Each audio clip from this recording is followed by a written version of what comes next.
Hello friends, welcome to our channel. So today in our video we are going to look at how to install FileZilla in Ubuntu. FileZilla is one of the most widely and commonly used application by developers in order to have FTP access to the server.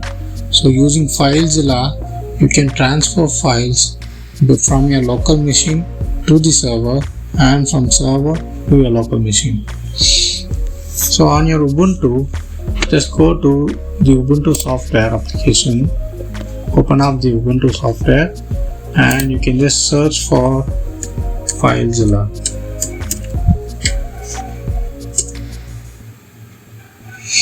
So this will pop up and just click on the install button. So it will ask for the password.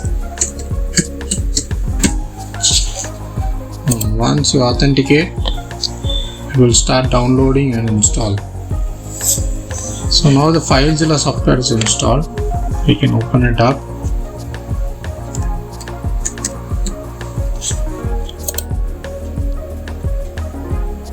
So here we have the FileZilla installed in our Ubuntu machine.